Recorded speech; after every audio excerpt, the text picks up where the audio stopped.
sunlight, serene earth breeze, and the trees dance slow. Fledgeling doesn't doubt, thinks all he sees was made for him.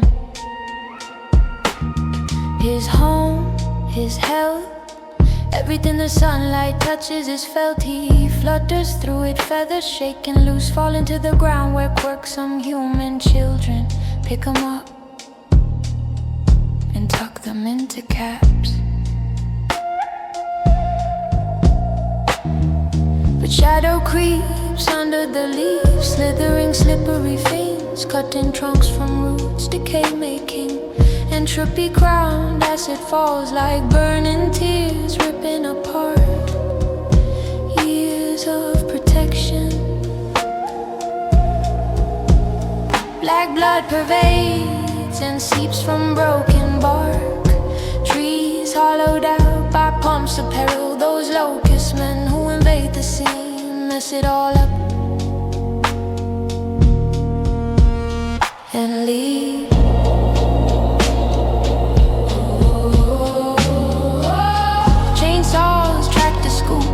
Ripping up the earth, tearing out its words. Swallow falls short on flight, recedes into the hole dug to discover wealth, but only buries treasure for generations left to surrender.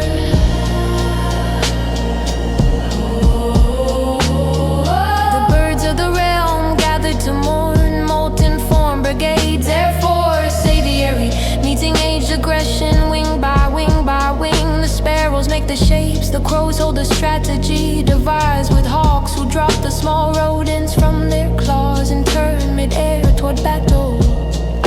Chirp like a code, beat like a drum, message from the deep, we don't run. Wing over wing, we become one, skyborn choir saying it's begun. Woman in the window, witness to the wind moving in, clouds gather in the distance, foreboding, shielding the birds in their flight, unseen, unnoticed by those with veiled eyes. Ceiling falling in strides, she can see the turn of the tide. Even the water recedes to hide or gathers courage to fight, rushing back in to wash away their pride. Those on the side of folly, jesters who joke at the expense of us all, the ones who can pay for a way to leave this disastrous misadventure. Environment collapsing, locust boys laughing.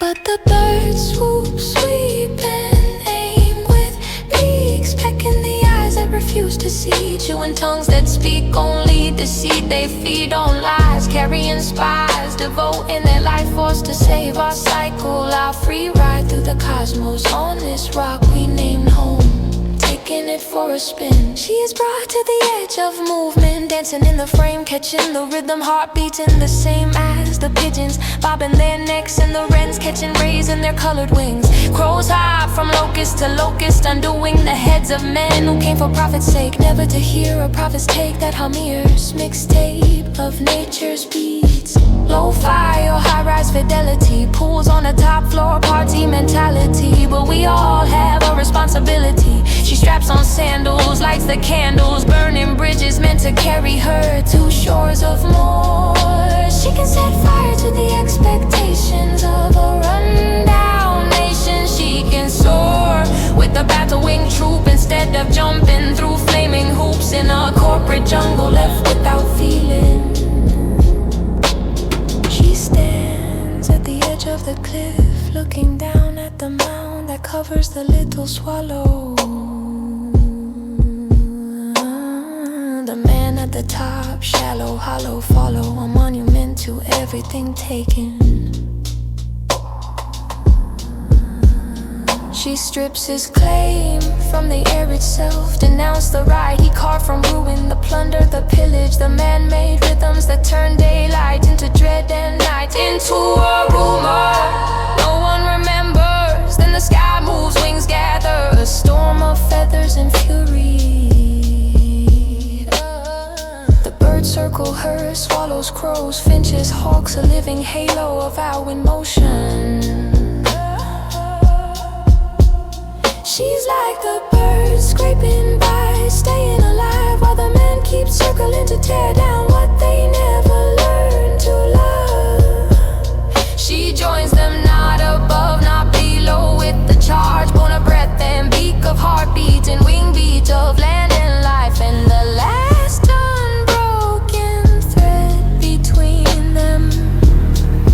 Together they descend on the shallow man, an alliance forged from everything he forgot to feel. And for the first time in a long, long age,